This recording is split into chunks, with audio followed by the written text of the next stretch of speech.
Say, I resume to know nothing but Christ and Him crucified. Ons kan nooit dink aan die kruisiging as iets wat gebeur het en as iets wat verby is en iets wat ons nooit aan dink nie. Die kruisiging is iets wat ons elke dag aan moet dink. Want dis waar God se krag en redding lê in Christus Jesus. God het hom gekruisig vir ons. God haat sonde soveel. Hy haat sonde soveel dat hy Jesus, sy seun, laat sterf het vir jou en my. Sodat ons gered kan wees. Sodat ons kan bely dat slegs in die naam van Jesus Christus het ons lewe. Hy het hom aangestel en ons het nou gesing bo alles. En weet jy wat sy rede? Hy die, en ek het 'n Engelse woord gebruik, hy die ultimate power om te red.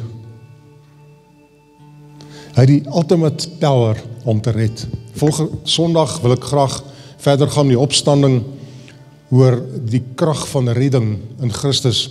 Die feit dat hy lewe maak dat hy ons kan red. Die posisie wat hy ingeneem het, maak dat hy ons kan red. En hy die ultimate power om te red. Ons gaan op hierdie stadium nagmaal gebruik, en ek dink is baie goed. Sy liggaam is vir ons gebreek, sy bloed het vir ons gevloei. Hy is verbrysel. Sy liggaam is verbrysel, sy dink gebreek. Ek dink aan The Passion of Christ, ek dink Mel Gibson het met dit 'n goeie voorbeeld gegee, en is 'n film wat ou maar kan kyk, en dan onthou idee hoe sy gebreek vir ons, sy liggaam. Sy bloed wat vir ons gevloei het. As ons deelneem aan die elemente, die brood en die wyn, die vrugtesap, dink daaraan, dat wanneer ek die brood inneem, dat Jesus gesê het, as jy nie my vlees eet en my bloed drink nie, is jy nie deel van my nie. In hierdie oomblik gaan ons sy vlees eet en sy bloed drink. En ons weet dit is nie fisies, ons weet dit is geestelik, maar ek wil hê jy moet daaraan dink, en dink ook so daaraan, wanneer hierdie elemente deel van jou raak, kan jy dit nooit weer uithaal nie, dit gaan in jou selle in, daai brood, daai wyn, gaan in jou in, jy kan dit nooit weer uithaal nie, so word jy een met hom, dis die symboliek. Die Katholieke sê dat die brood word Christus in die oomblik, ek dink dis regtig so, maar ek dink jy is ver verkeerd nie. Want vir ons, neem ons die brood in ons, en net soos het ons nooit weer kan verlaat nie, net soos die wyn, die druiwesap wat ons drink, in ons selle ingaan, en opgeneem word ons liggaam, jy kan nie dit weer uitneem nie. So is jy een met Christus, vandag. So vier ons eenheid met hom. Daarom sê hy, as jy my bloed drink, en my vlees eet, is jy een met my. En ons gaan dit nou doen. Wat 'n voorreg dat ons dit kan doen. Wat 'n voorreg om op 'n Vrydag, dat ons land nog so is, dat hy dit 'n vakansiedag gemaak het, dat ons op Vrydag dit kan vier, die kruisiging van Christus. Ek vra die leiers asseblief om die nagmaal goedjies, daar's 'n bietjie van 'n triek aan die nagmaal dingetjie. Hy het twee goedjies wat jy moet lostrek bo. Jy moet die dingetjie wat uitsteek, moet jy vat en hom op en af buig. Dan moet jy kyk, daar's 'n dun filmpie bo. Trek hom eers af, dis die broodjie en die res. Julle knik so julle weet, ek praat nou met ek preek vir die choir. Ek het nou vir die eerste keer dit gesien. So as jy sukkel, geet vir iemand met lang naels.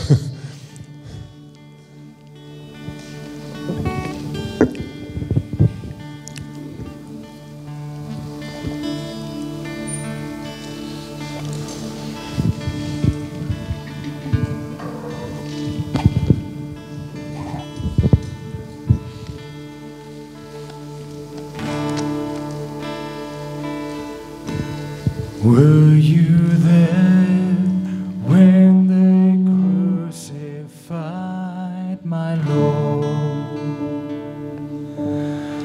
Were you there when they crucified my Lord?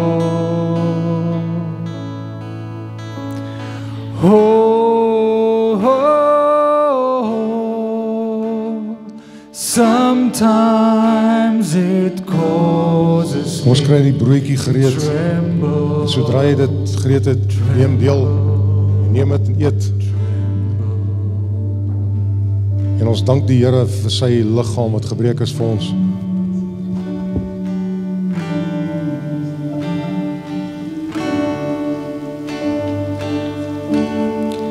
Were you there when they took him from the cross? Were you there when they took him from the cross?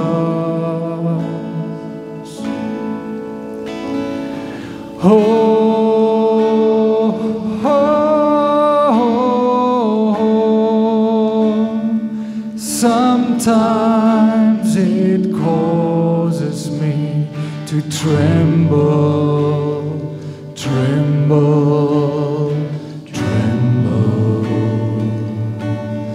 Were you there when they took him from the cross?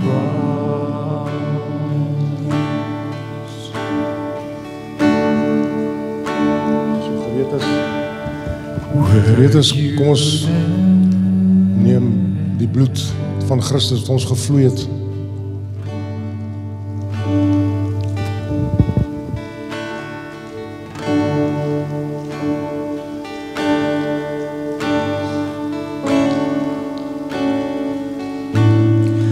Were you there when they laid him in the tomb?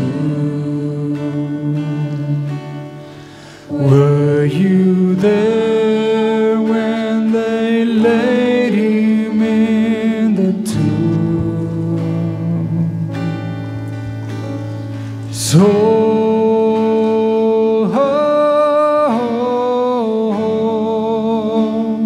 Sometimes it causes me to tremble, tremble, tremble.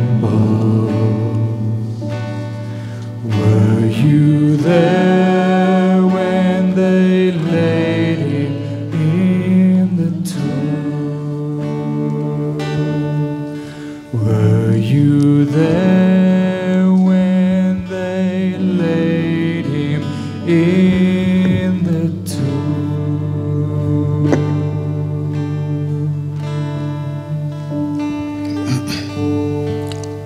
Baie dankie julle. Weet jy, ek wil net iets sê oor ons aanbiddingtyd. Jare terug, toe ek begin het by Hatfield Christelike Kerk, dis 88, het hulle my beroep in die kerk, daai tyd met die charismaties beweging, het oom Ed Reibert, hy was ons senior pastoor, hy het altyd gesê, as ons gaan aanbid, hy sê, asseblief, as jy wil sit, jy hoef nie te staan nie, as jy wil kniel, en hy het gedink aan die ouer mense ook, en gesê, sit asseblief, as jy moet, en toe ons nou sit, toe dink ek aan, en ek dink, hoe awesome is dit nie, want ons dink altyd, ons moet staan en swaar kry, en goed, en dan is jou knie en hand so seer, en jy voel aan jou voete brand, en jy aanbid nie soos jy, en dit was vir my eintlik wonderlik volgend, dankie vir dit, ja, en hoor Dani sê vir my, hy sien my op Facebook, as julle my nie meer sien nie, ek het so rukkie terug afgegaan van Facebook af, maar ek het laas so vry gevoel as toe ek jare terug my swembad toe gegooi het, toe ek die selfe vryheid ervaar, toe ek afgaan van Facebook af, so jy gaan my meer daar kry nie, Nila sit nou en dan goed op, maar vir my is nie meer daar kry, is my wonderlike ding om afgewees van dit af. Ek wil vir jy lees uit Mattheus 27 vers 45. Now the 6th hour until the 9th, is van 12 uur die middag tot 3 uur die middag. Our darkness came over the land. About the 9th hour, Jesus cried out, Eloi, Eloi, lama sabachthani, which means, my God, Why have you forsaken me? When some of those standing there heard this, they said, he's calling Elijah. Immediately one of them ran, got the sponge and filled it with wine, vinegar, put it on a stick and offered it to Jesus to drink. The rest said, now leave him alone. Let's see if Elijah comes and save him. And when Jesus had cried out again in a loud voice, he gave up his spirit. At that moment, the curtain of the temple was torn in two, from top to bottom. The earth shook and a rock split. The tombs broke open and the bodies of many holy people who had died were raised to life. They came out of the tombs, and after Jesus' resurrection, they went into the holy city and appeared to many people. When the centurion and those with him who were guarding Jesus saw the earthquake and all that had happened, they were terrified and exclaimed, surely he was the Son of God. Ek wil net dit wat die kruisiging vooraf gegaan het, wil ek net iets oor sê wat belangrik is dat ons moet na kyk. En hoe Christus daar gekom het en wat 'n gesindheid Christus gehad het toe hy op die kruis gesterf het. En dit wat ons leer daaruit, nie dit die daad wat ons red nie, maar ook sy gesindheid, want die Bybel leer vir ons, en ek wil nou lees daaruit in Filippense 2, maar voor ek dit doen, wil ek twee karakters wil ek vergelyk vanoggend. Die eerste karakter is wat die Bybel ons vertel van Lucifer. En ons sien in Jesaja hoofstuk 14 praat hy van Lucifer en die mooi en die heerlikheid wat in gestaan het, en hy sê van hom dat hy het in so 'n plek gestaan dat hy homself wou verhef bo God. Met ander woorde, trots het hom laat verhef bo God. En die woord van die Here sê, en hy is uit die hemel uit, is hy gewerp. In die boek van Esegiel, hoofstuk 28, sien ons dieselfde weer, wat hy dieselfde van hom sê, en ons leer hier uit, dat trots, en waarom God praat oor trots, Jakobus 4 vers 5 sê hy, dink jy nie verniet dat die gees van die Here wat in jou woon is, begeerig na jou, en dan sê hy die volgende aan, die Here gee groot genade aan die nederiges, dan sê hy, wat die trotsaards weerstaan hy, en dan sê hy, wees dan onderdanig aan God, en weerstaan die Satan, en hy sal van jou wegvlug.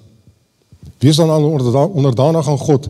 So ons sien, dit is 'n probleem vir die Here, wanneer daar trots is, veral wanneer die Here ons aanraak, wanneer die Here ons seën, wanneer die Here ons op 'n plek plaas waar val in geestelik, waar hy ons geestelik seën, die ergste wat ons kan hê is geestelike trots. En dis waar die Lucifer homself bevind het. Hy sê, Esegiel 28, you were the model of perfection, full of wisdom and perfect in beauty. You were in Eden, the garden of God. Every precious stone adorned you. Ruby, topaz, emerald, chrysolite. En dan gaan hy so aan, al die mooi goeders. Your settings and mountings were made of gold. On that day you were created. They were prepared. You were anointed as the guardian cherub. For so I ordained you. You were on the holy mount of God. You walked among the fiery stones. You were blameless in your ways from the day you were created till wickedness was found in you. Till wickedness was found. Your heart became proud on account of your beauty. And you corrupted your wisdom because of your splendor. Nou sien ons die teendeel van dit. En ek wil graag lees uit Filippense hoofstuk 2 vanaf vers 1. Hy sê, if you have any encouragement from being united with Christ, so ons is een met hom, any comfort from his love, if any fellowship with the Spirit, if any tenderness and compassion, then make my joy complete by being like-minded, having the same love, being one in spirit and purpose. Do nothing out of selfish ambition or vain conceit, but in humility consider others better than yourself.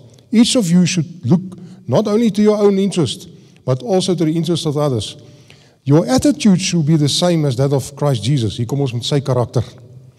Who being in the very nature God, did not consider equality with God something to be grasped. Ek is 'n seun van God en julle moet bietjie my na kyk en ek het 'n posisie ingeneem en jy moet bietjie eer betoon want ek is die seun, hy het nooit dit nie. Being found in appearance as a man, he humbled himself and became obedient to death, even death on the cross. Therefore, God exalted him to the highest place and gave him the name that is above every other name. That is the name of Jesus, before every knee shall bow in heaven and on earth and under the earth. Every tongue will confess that Jesus Christ is the Lord, to the glory of God the Father. Twee opponerende karaktertrekke. Toe God die hemel en aarde geskaap en hy die engele geskape, hy sê daar in Jesegiel dat Lucifer is geskape deur God op hierdie, hy was so mooi geskaap en hy was so pragtig en so wonderlik geskape. Toe God hulle geskape het en God skape die mens, toe het hy die engele aangestel om die mens te dien. En ek kon dink dat Lucifer was ook daar en Lucifer het sê, nou wees, ek gaan nie hierdie ouens dien nie. Ek sal nie hulle dien nie. En Christus kom na vore en hy sê, hier is ek.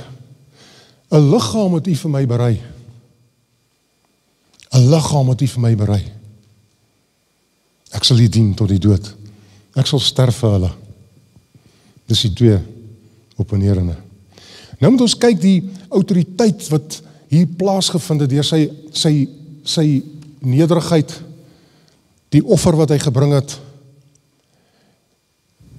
en die ooreenkoms met Jakobus hoofstuk 4, waar hy sê, God weerstaan die trotsheid, hy gee genade aan nederige, en die konteks daar is om die Satan te oorwin.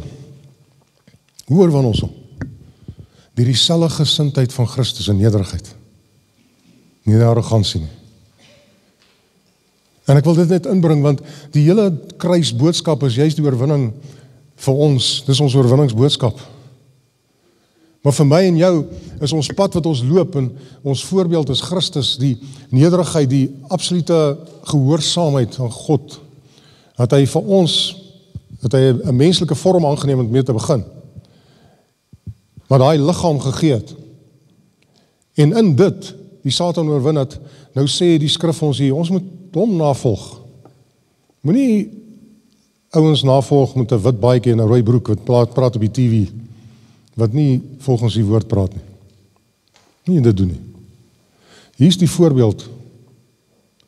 En as ons die Satan wil oorwin, as jy jou nederig maak voor God, en jy's nederig voor God, kan 'n principality teen jou kom.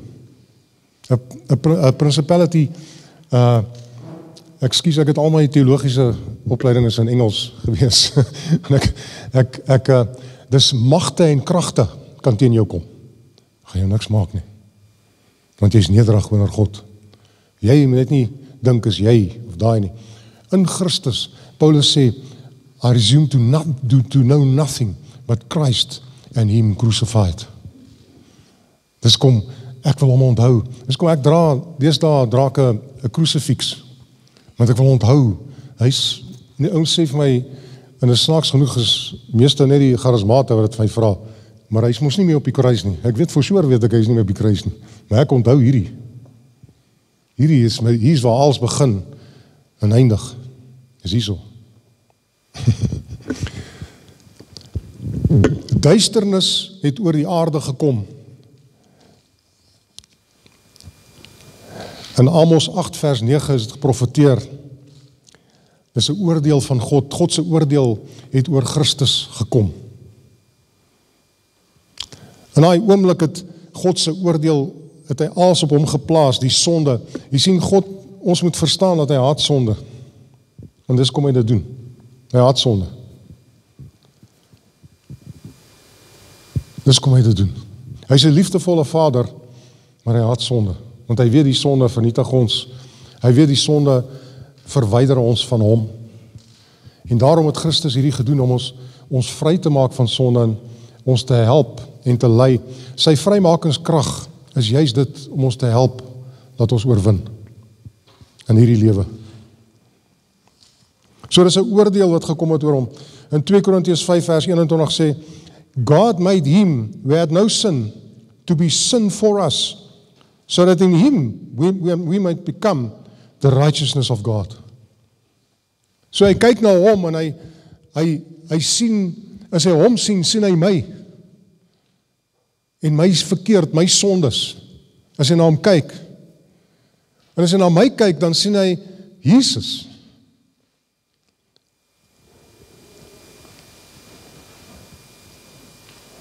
Dis die teologie van the theology of substitution. Hy het my plek ingeneem, my en jou plek. So hy kyk na hom en hy sien die sonde uit op daai oomblik, daarom is daar duisternis, dit is oordeel. God het oordeel oor hom. Dis kom hy uitgeroep het, my God, waarom het hy my verlaat? Dit was oordeel oor Christus. So dat ek en jy nie daai oordeel hoef te hê nie. Want hy kyk na my en hy hanteer my asof ek Christus se lewe gelei het. Hy hanteer Christus daar op daai kruis asof hy my lewe gelei het. Dis nie 'n ligtelike ding, die hele ding Christus boodskap nie. Dis 'n ernstige saak vir ons. Ons wat nog in die lewe is, die mense wat gesterf het, dis anders vir hulle, ek en jy wat nog hier is, het die geleentheid nog om hierdie krag en die toepassing van hierdie krag op ons lewens te kan lewe. Die grootste genade wat God het, en ek het baie gesê, ek gaan nog baie, is dat hy ons verander. Dis die grootste genade wat God vir ons het.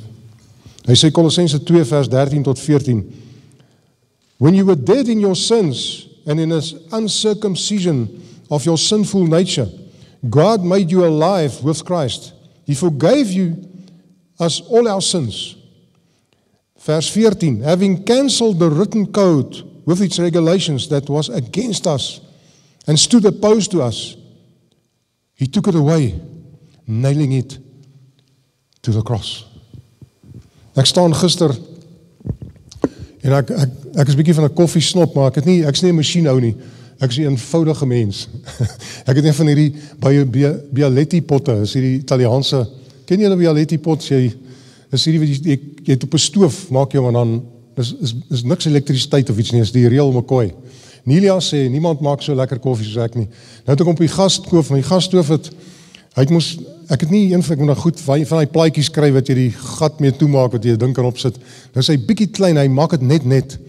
En ek het die koffie het klaar deurgestoot en ek vat hom mis en hy val om en is koffie oral. Nou begin ek skoonmaak. Nelia is gelukkig nie daar nie, sy weet nie daarvan nie, nou vertel ek daarvan. Ek maak skoon en ek dacht toe na die tyd, ek het mooi skoon gemaak, jy kan nie eers sien ek het hier gemors nie. En ek voel die Here sê vir my, ek maak jou skoon, en jy kan nie eers sien dat jy ooit sonde gedoen het nie. Ek maak jou rein, en jy kan nie eers sien dat daar ooit fout was nie. En dis die werk wat Christus vir ons gedoen het aan die kruis, sodat hy ons, wanneer ons sondes bely, hy is getrou en regverdig om ons te vergewe, ons te reinig van alle ongeregtigheid. En dis die krag en die heerlikheid van God rondom dit. Hy sê, ek maak net soos ek kyk na die stoof, ek kyk na die kast, ek sê, wragtig, ek is trots op myself, ek het hierdie ding skoon, en Here sê ek het jou skoon gemaak, ek maak jou skoon. En ek glo, dit is 'n proses, ons bekeringslewe is 'n proses, is elke dag 'n proses, glo ek.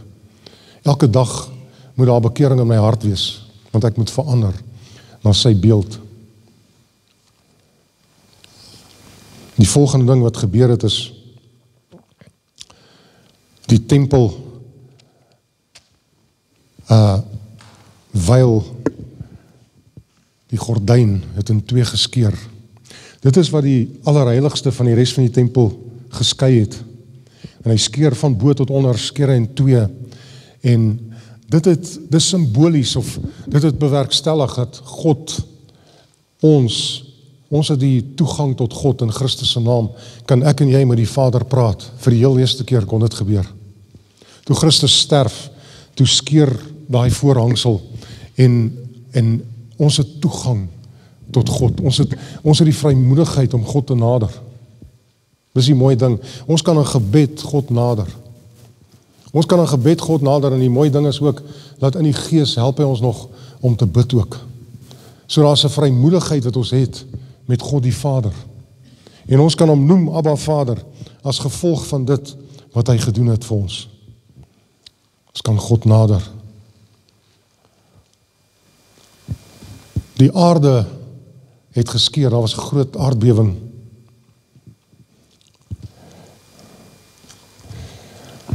Die 1 Johannes 1 sê, en as ons lees, dan sien ons hy sê, hy was daar, en hy het die aarde geskep. Die woord was God, die woord was by God. En deur hom is die aarde en alles is geskep. Hy was die skepper van hemel en aarde. In Spreuke 8 sê hy, when he made heaven and earth, I was with him.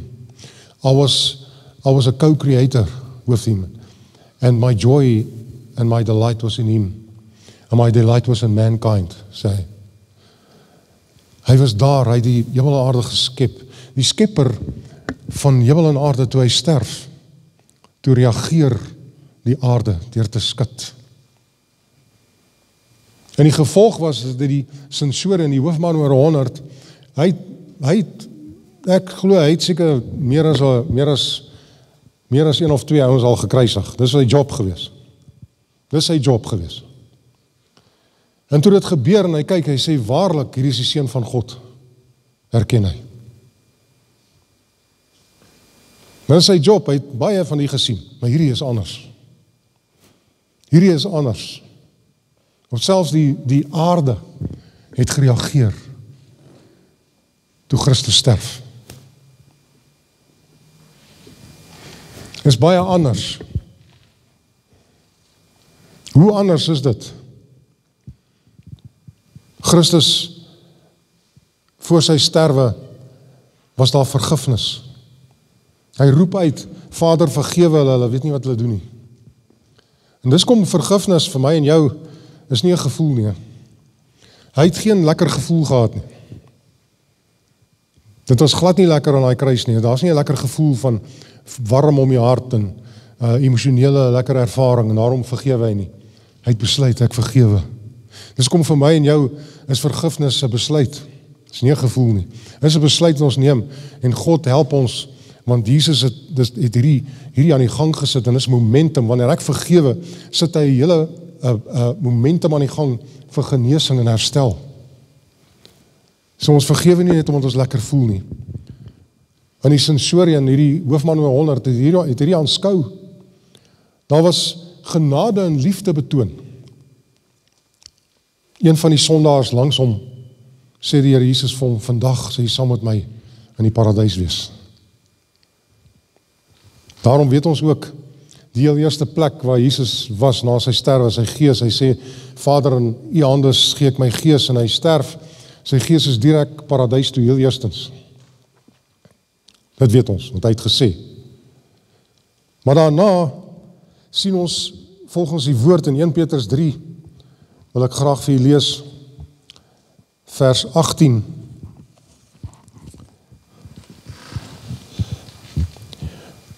For Christ died for sins once for all, the righteous for the unrighteous, to bring you to God. He was put to death in the body, but made alive by the Spirit. Die Heilige Gees, hoofletter Gees, hy is lewendig gemaak deur hom. Through whom, die Heilige Gees het homself gevat.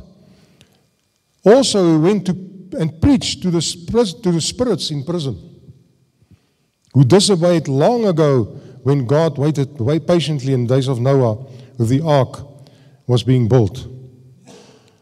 So hy het neergedaal en gepreek vir die wat in die gevangenis is. Efesiërs 4 sê hy het neergedaal en hy het opgevaar en die gevangenis saam met hom geneem. Openbaring 1 vers 18, I'm the living one. I was dead, and behold, I'm alive, forever and ever. And I hold the keys of death and Hades. I hold the keys of death and Hades. God het hom aangestel bo alles. En hy het die sleutels van die doderyk. Hoekom? Hy kan gaan net waar hy wil. Hy is bo alle magte en kragte. Daarom het hy die ultimate mag om te red. As jy twyfel in jouself en jy twyfel in jou wandel, ons almal het goeters. En is God se wil dat ek en jy verander, is God se wil dat ons heilig word soos hy. Op hierdie aarde dat daar verandering in ons plaas, maar ons sukkel. Maar weet dit, en ek wil Sondag daaroor praat, is oor hierdie krag van hoe hy ons red. Hy het die ultimate krag om te red. Want hy het die sleutels. Nou vra die vraag, wat van die kindertjies wat moslim groot geword het? Hulle het nooit anders geweet en hulle is dood. Wat van hulle? Wel, hy het die sleutel. Hy het mag en krag. Hy het mag en krag om te red. Weet jy, dit staan nergens in die woord nie, maar dis wat ek dink. Weet jy, wie is die eerste disipel wat gered is? Judas Iskariot. Want voor die ander ouens gesien het hy gesien. Want Jesus was daar. Net na hy gesterf het, toe hy weet sy oë het veel, die Jesus. In die gees. En hy vat hom saam. Dit glo ek met my hele hart. Ek dink nie hy het hom gelos. Met my hele hart glo ek, want hy het gesien. Hy sê, daar's 'n belofte dat die Jode almal gered gaan word. He. Lees in Korintiërs weer, hy sê, moenie trots wees bo die Jode nie. So skryf Paulus. Hy sê, julle is willelote wat ingeënt is. Hulle is die regte reël McCoy boom. So nog steeds, ons kan nie trots weer sê, ons is dit en hulle is dat, en so. Hy sê, I will save all of Zion.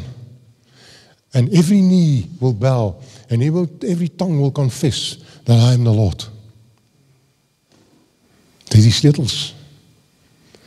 Hy het die mag om te red. Hy het die ultimate mag om te red. Dis ons Jesus. Dis kom Paulus sê, I resume to know nothing but Christ and him crucified. Want hy die mag kry om te red. God het hom die mag gegee en die krag om te red.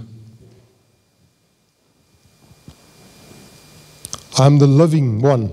Openbaring 1 vers 18. I was dead and behold I'm alive forever and ever.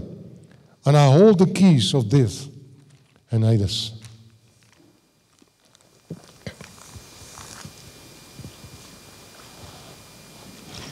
Ek som dit op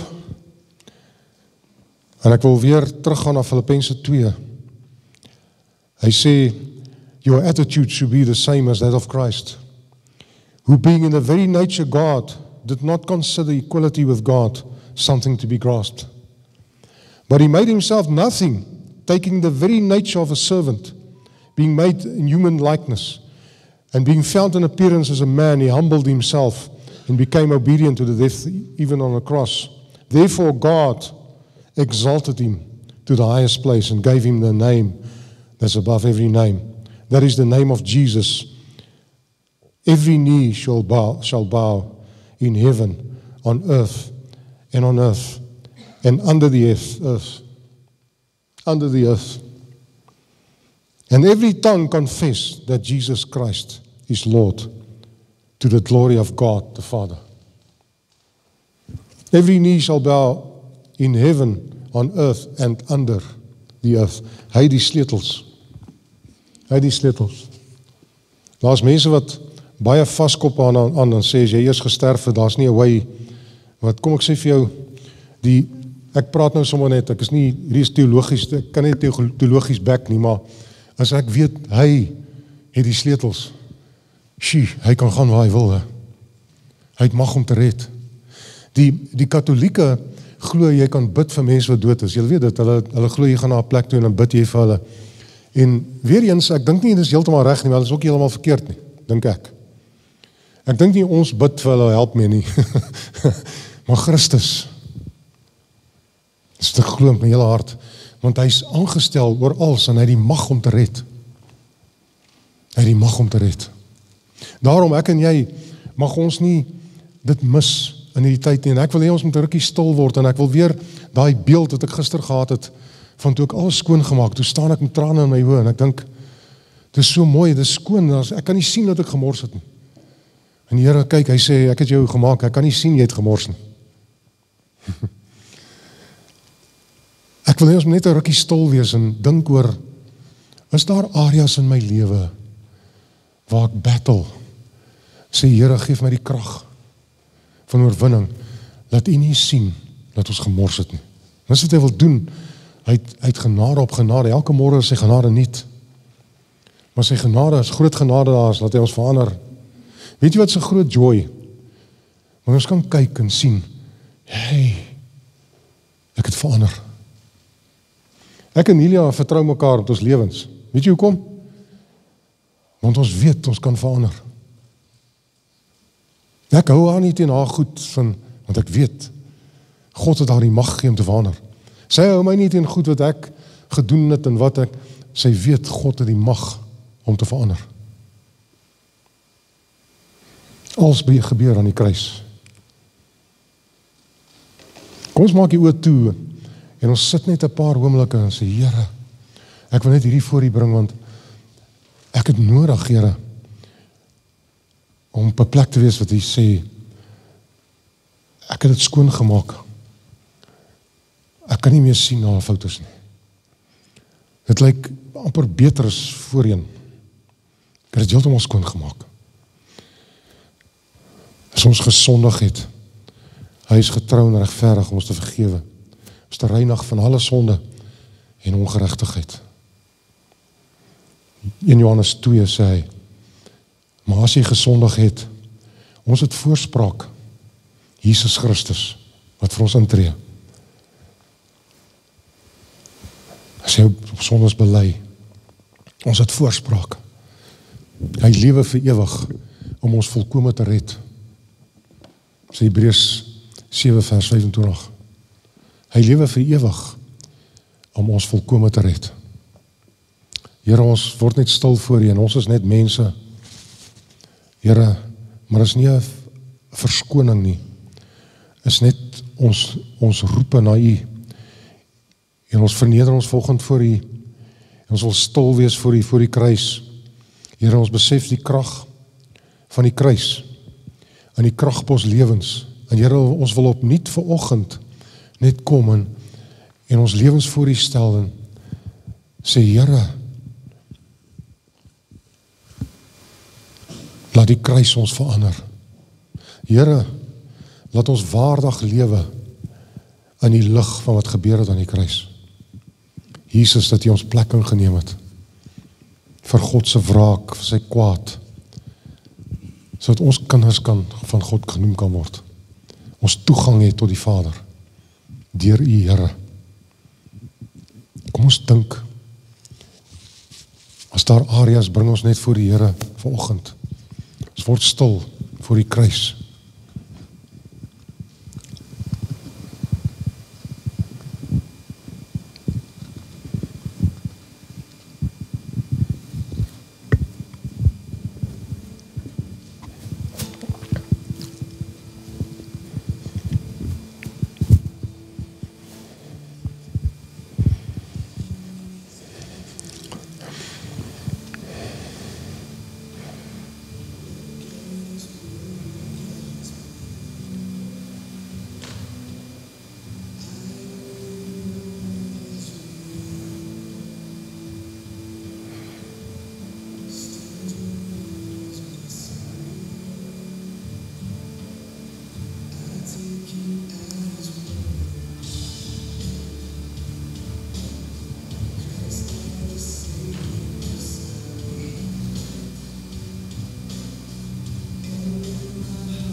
Amen. As jy veg met goed in jou lewe en jy is aansla en goed. Kom ons vat ook die voorbeeld van Christus in Jakobus 4, wat hy sê, God weerstaan die trotsheid, hy gee oorvloedige genade aan die wat nederig is. En dan sê hy, wees onderdanig dan aan God. Dan weerstaan die duiwel, hy sal wegvlug. Ons krag is in nederigheid voor God, nie in ons eie arrogansie nie. Nie in wat ons skreeu en hoe hard ons skreeu en die duiwel aanvat en gemeen doen nie. Ons krag en autoriteit is in nederigheid voor God. Kom vandag onder God in sy genade. Kom ons maak 'n besluit, sê Here, ons kom onder U in. En ons wil, soos Christus, wil ons nederig wees voor die Here. As daar enige trots of waan in my is, van trotsheid wat ander mense oordeel, en ek het myself aangestel op 'n plek, waar ek dink ek kan self die duiwel aanvat, is trots, is geestelike trots. Die Here, hy hou nie daarvan nie. Dit plesier om glad nie, hy is nie trots op met jou nie. Dit is nie autoriteit nie. Autoriteit is om hiërargie en aanstellings te verstaan. En God is die ultimate oor alles. Daarom gaan ons na hom toe. Ons onderdanig aan hom. He will fight your battles. Maar jy moet onder hom aankom. Amen. God seën u. Hê 'n wonderlike Vrydag. Dit voel soos 'n Sondag. Hê 'n wonderlike Vrydag en lekker naweek, geniet môre.